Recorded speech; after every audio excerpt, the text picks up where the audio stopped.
The one absolute overriding thing was the boredom. You had nothing to do. I'd just sit in a deck chair, and I thought that that's it. This is the way my life is going to peter out.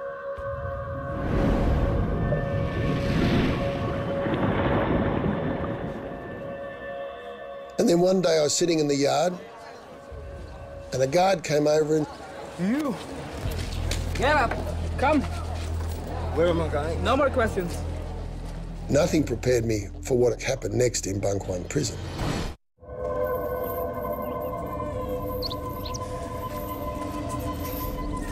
I was taken across the way.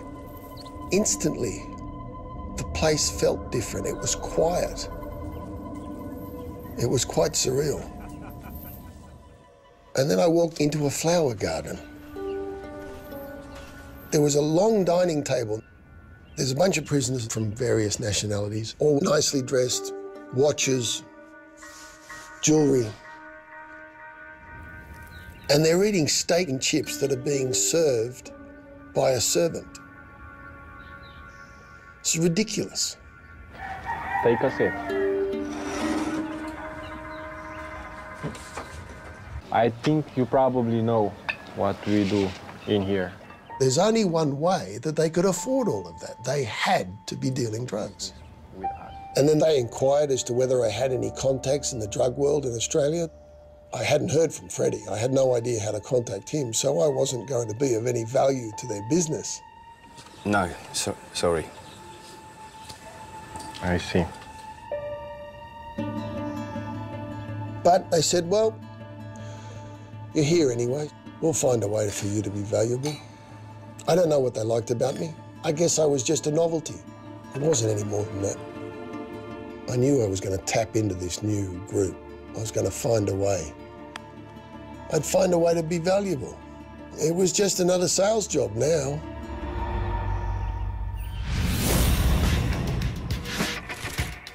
Sure enough, this group would sell drugs to other foreigners in the Thai prison. The guards would let them run because they were pulling in lots of money. Suddenly I'm in a cell with satellite television, a shower, and 6 people in it.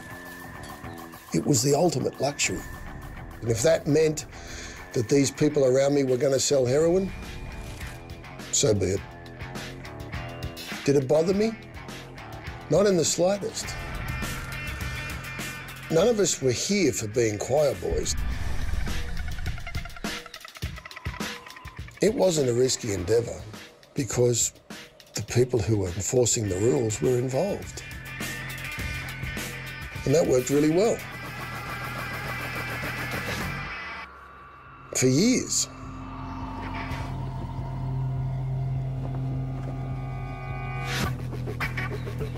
Some people had moved along and suddenly I became the guy. Hey, Marty. Business was booming, and all I did was sit back and coordinate.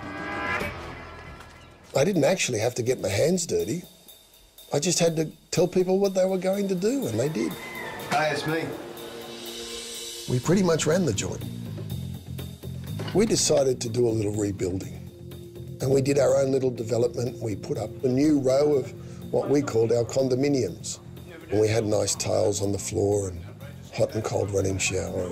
There he is. Good timing. We had every console that we could get. The best chocolate, ice cream, whatever you wanted. We had a great time, considering that we couldn't get out of prison. I began to see that I could live this way for a fairly long time. Thank you very much. I've got a little something for you. Come with me. I always looked after the guards. Friday as well. I know you work hard, and because of that, I've just got a little something to say thanks as well. But the problem was, you could never look after every guard.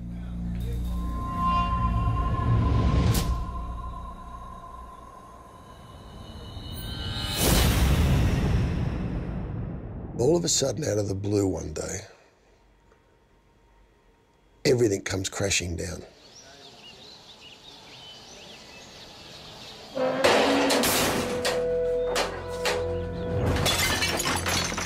I didn't understand what was going on. ทำไมนะทอกคนนี้ช่วงใดที่มากกว่าฉันล่ะ I simply got too high profile. He said, You're going to Klong Pai. my heart ran cold. Klong Pai prison was a prison up in the mountains on the way out to Korat. Apparently, this is where they sent the uncontrollables, the crazies. It's where they sent the absolute trash. He said, คนจองไทยเน่เน่ you're dead for sure.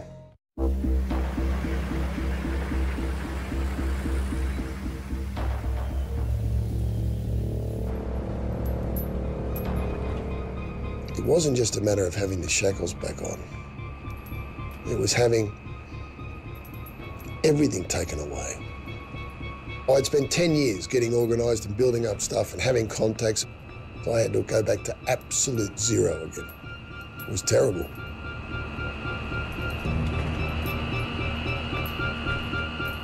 Out of this place in the mountains, anything could happen. At arrival, the guards were giggling. They were thrilled with what was about to happen.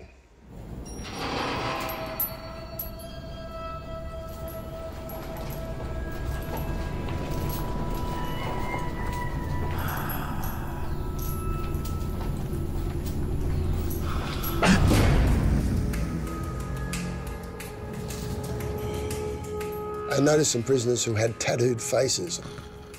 I said, who are they? And they said, oh, that's the samurais. Samurai?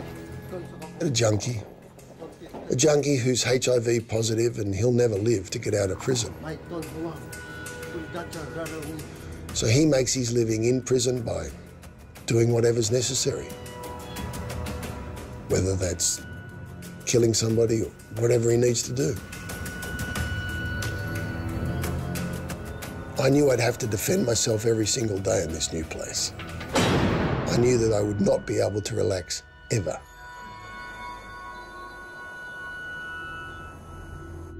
So it didn't take long. I'm squatting in the toilet. There's no door or anything. It's very disconcerting, but you get used to it eventually. And all of a sudden, the guy next to me,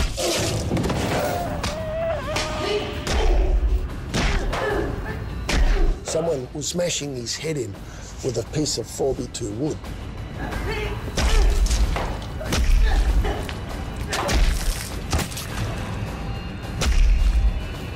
Death is a slow and ugly thing.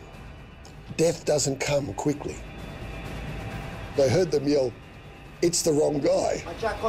Machakoni. Not this one. It was then I realised they'd hit the wrong stall. They were supposed to get me.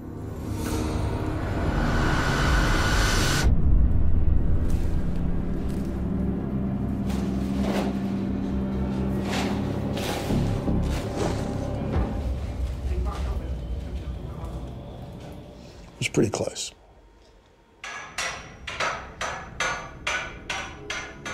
I was in chains. I couldn't make anything work at this prison. Any day, they could have got me. So you had to always be ready. You had to have that siege mentality all the time. Having to be on edge 24/7, I started to slip mentally. This was horrible. It was getting worse.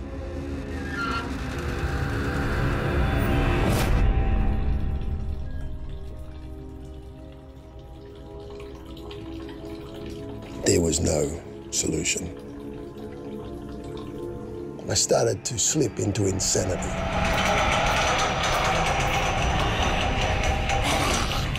The situation was genuinely insane. I was just getting crazier and crazier. I'd had enough. I began to see, for the first time, that the root cause of every problem in my life, every problem I'd ever had, essentially, was caused by me. I came to this realization that this was the zenith of my life. To die here in this Thai prison cell, what a magnificent achievement. Way to go, bravo. Well done, mate. That's how pathetic I'd become. I wanted to end my life. I decided to stop eating.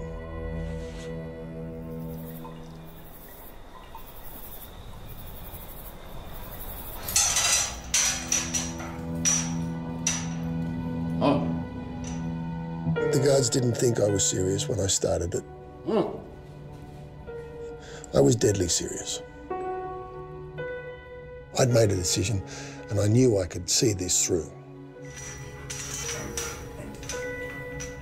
After a week, I stopped being hungry.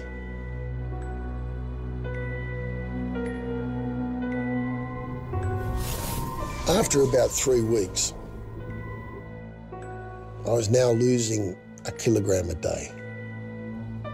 I was really starting to fade. They told me, "You're dying." I said, "Yes, I know that."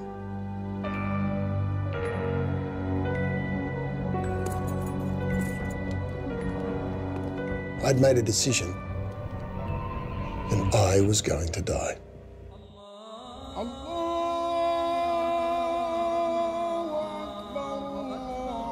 The Muslims would pray outside my cell in the corridor every day, and I'd hear the sound of the call to prayer. It was a beautiful sound. Peaceful, calming sound. It always made me feel calm.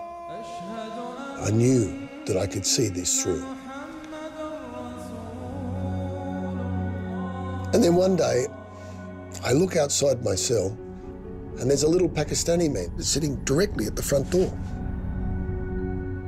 I said, "Hello, what's your name?" He said, Habib.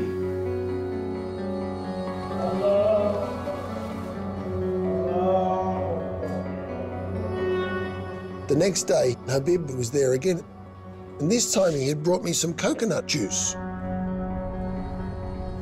I said, "No, thank you, no. I'm going to die." He said, "Cannot." I said, "What? Who are you to tell me cannot?" He said, "Not me, Allah." Cannot. I got very angry.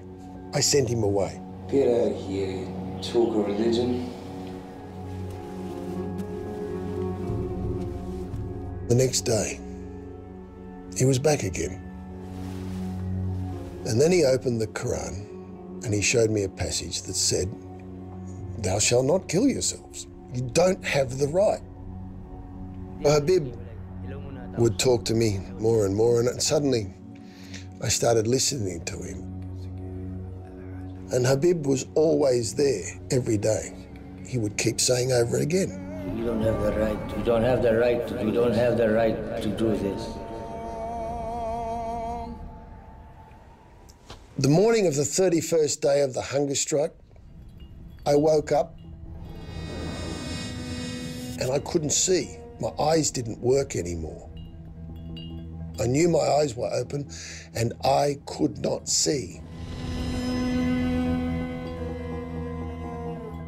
And I realized this was my last day. I was frightened. I was very frightened.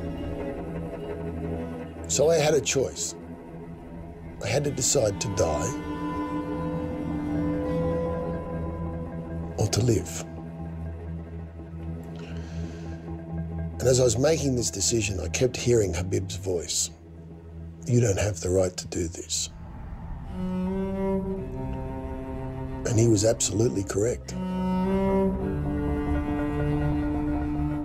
I realized that I had to totally change the way that I lived if I was going to live.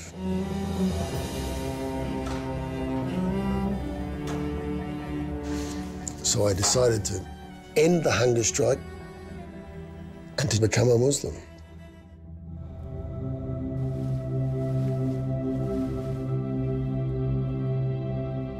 Five times a day I have to stop, I have to make ablutions, I have to clean, I have to get dressed, and I have to pray in a different language, in Arabic. For the first time in my life, I started to achieve a little bit of stability. Having a structure changed everything. Suddenly, I began to see that these walls weren't necessarily there just to keep me in. But perhaps they were there to keep the world out so that I could get my thinking right. Perhaps this was an opportunity to start thinking about things that I'd never entertained before.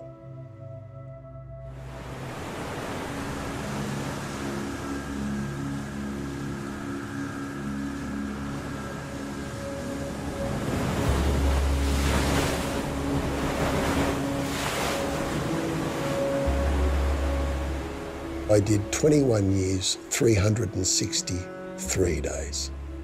I missed 22 years by 2 days. I don't think in any way, shape or form that I've been hard done by. Because you know what? 10 years wouldn't have been enough. 12 years wouldn't have been enough. I needed all of it. Now there's a chance that I can have some life. A happy life, a productive life. May even be able to do some good. That remains to be seen. But one thing is an absolute certainty.